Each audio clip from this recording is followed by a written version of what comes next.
Classes में आप लोग का पुनः हार्दिक स्वागत है। हम लोग हिस्ट्री में हड़प्पा सभ्यता में उसका इतिहास, उसका पूरा विस्तारवादी कहाँ तक उसका विस्तार था, वहाँ भवन, सड़क, नाली, प्रकाश व्यवस्था सारे कुछ पढ़ चुके थे। और उन लोग का सामाजिक जीवन, आर्थिक जीवन, राजनीतिक जीवन और धार्मिक जीवन और औद्योगिक जीवन के बारे में पढ़ना था। उसमें कुछ पॉइंट पढ़े थे, कुछ पॉइंट पढ़ना था हमें। तो पहला पॉइंट हम लोग जैसे कि पढ़ चुके थे,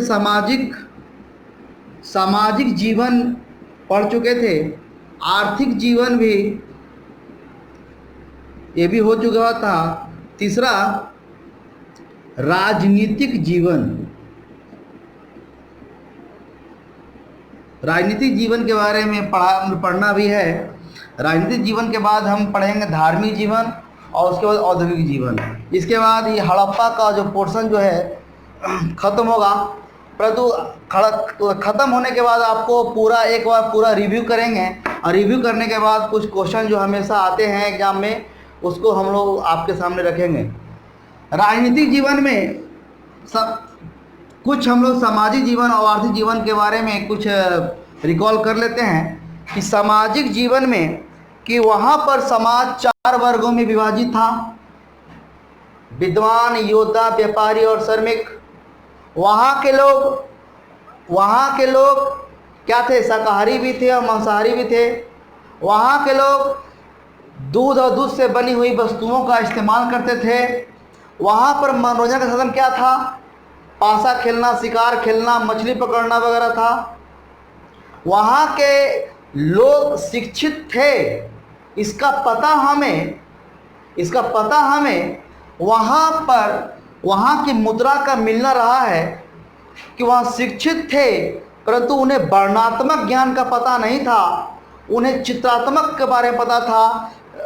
चित्रात्मक, जिसको बुस्त्रोफेदन कला भी कहते हैं। बुस्त्रोफेदन अधिकतर उन लोग दाएं से बाएं लिखते थे।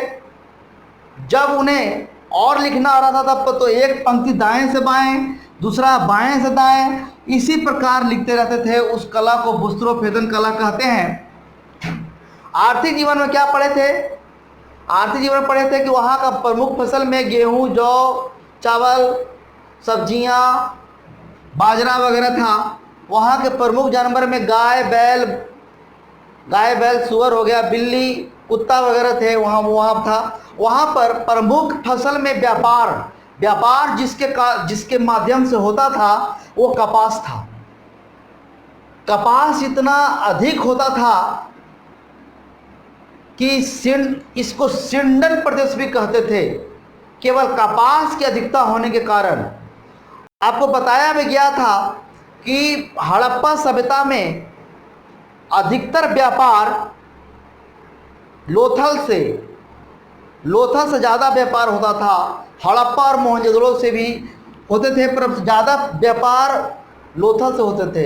राजनीतिक जीवन में कि वहाँ पर कोई राजा का स्थान नहीं था। राजा का स्थान नहीं था, सभी मिलजुल के काम करते थे। वहाँ 2 राजधानियाँ थी, इसीलिए कहा भी जाता है 2 राजधानियाँ थी।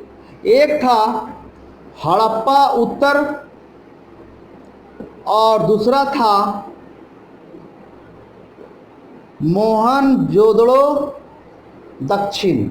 इसीलिए कहा भी गया है कि सिंधु घाटी सभ्यता 2 राजधानियों का शहर है। एक राजधानी हड़प्पा उत्तर और दूसरा है मोहनजोदड़ो दक्षिण। वहाँ शहर अधिकतर 2 भाग में, एक पहला था 2 भाग में बटा हुआ, एक महल या किला, और दूसरा था अंतिम शहर या अंतिम नगर। परंतु इसमें क्वेश्चन आता है कि धौलावीरा ही एकमात्र ऐसा एक्सेप्शन था कि वहाँ पर 3 शहर था, 3 भाग में बटा हुआ था। किला में, मध्य नगर और तीसरा अंतिम शहर।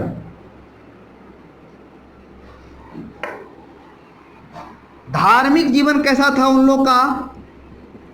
तो धार्मिक जीवन कैसा था? हड़प्पा काल के लोगों का धार्मिक जीवन कैसा था? वहाँ पर शिव की पूजा की जाती थी। शिव की पूजा की जाती थी। उसके अलावे एक श्रृंगी पशु, कुब्बड़ वाला सांड, इसके बाद प्रकृति की पूजा,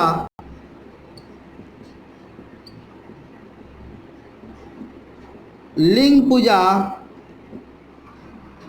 अग्नि पूजा इत्यादि की जाती थी। एक श्रृंगी पशु और कुबड़ वाला सांड वहाँ पर प्रमुख पूजनीय थे। परंतु एक चीज वहाँ पर पता चला है कि मूर्ति था पर मंदिर नहीं था।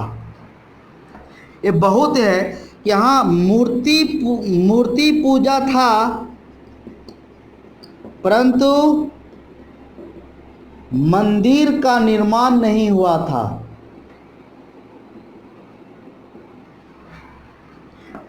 और खुदाई में ताबीज पहने हुए लोगों का भी चित्रण आया है। तो इससे पता चलता है कि वहाँ के लोग अंधविश्वास,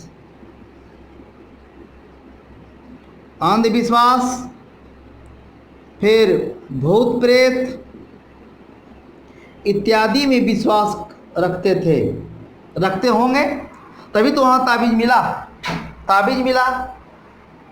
वहाँ के मुद्रा पर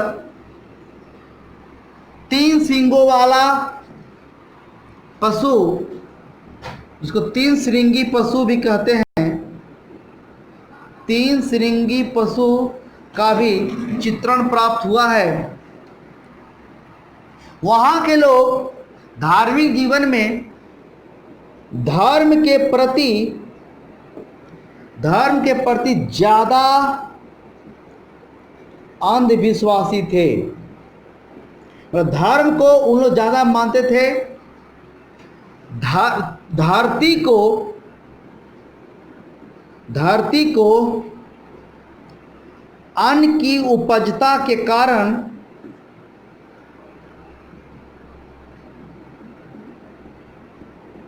पूजनीय समझा जाता था।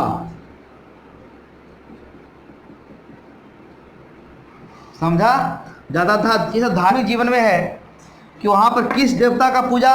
तो शिव।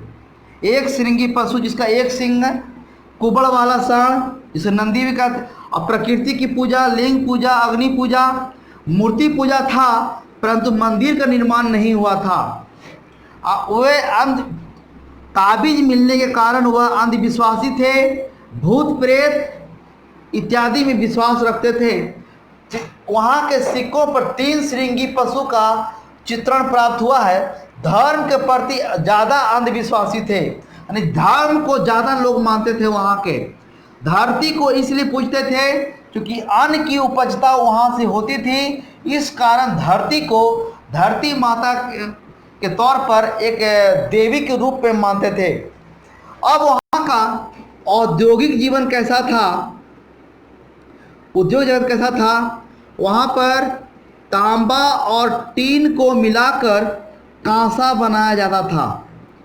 इसीलिए हड़प्पा सभ्यता का दूसरा नाम कांस्यकालीन सभ्यता भी कहा जाता है। कांस्यकालीन सभ्यता या युग कहा जाता है। तांबा, टीन, कांसा, वहाँ पर सोना और चांदी का आयात आपका अफगानिस्तान से किया जाता था। अफगानिस्तान से किया जाता था और कर्नाटक से किया जाता था। तांबा तांबा खेतड़ी राजस्थान वहाँ से किया जाता था तांबा का। इसके बाद वहाँ पर सिक्का या सिक्का और मुहर सेल खड़ी की मिट्टी से बनाया जाता था। वहाँ पर खिलौने खिलौने खिलौने भी सेलखड़ी की मिट्टी से, सेलखड़ी की मिट्टी बहुत चिकनी होती है, सेलखड़ी की मिट्टी से बनाया जाता था। परंतु एक चीज़ आपको यहाँ पर ध्यान देने की ज़रूरत है कि सोना था, चांदी था, तांबा था, टीन था, कांसा था, परंतु इसमें आपको एक चीज़ प्राप्त नहीं हुआ, लोहा। एक क्वेश्चन काफ़ी आता है कि हड़प्पा सभ्यता में लोहा का उसका उत्पादन हुआ था, लोहा का खोज हुआ था कि नहीं हुआ था। तो यहाँ पर लिखेंगे कि लोहा का क्या खोज नहीं हुआ था, नहीं हुआ था। ये कब हुआ है लोहा का? तो लोहा का हुआ 1100 ईसा पूर्व में, आपका ईस्वी में, नवपाषाण काल में। नवपाषाण काल में लोहा का हुआ, इस्तेमाल हुआ है लोहा का। परंतु सोना, चांदी, तांबा, टीन, कांसा, इसीलिए कांसा का ज़्यादा इस्तेमाल हुआ। मैंने कांस्यकालीन युग भी कहा जाता है हड़प्पा को। हड़प्पा को कांस्यकालीन युग भी कहा जाता है।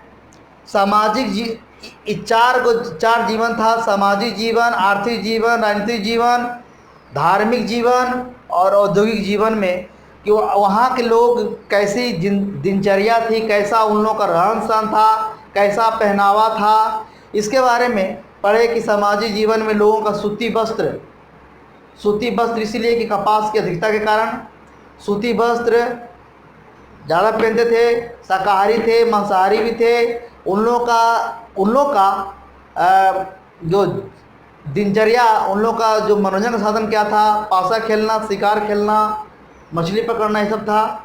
वहाँ के लोग शिक्षित थे परंतु अक्षर ज्ञान नहीं था, तो अपनी भाव को प्रकट करने के लिए भाव चित्रात्मक प्रणाली का इस्तेमाल करते थे, जिसको भूस्त्रोत्पादन में कहते हैं।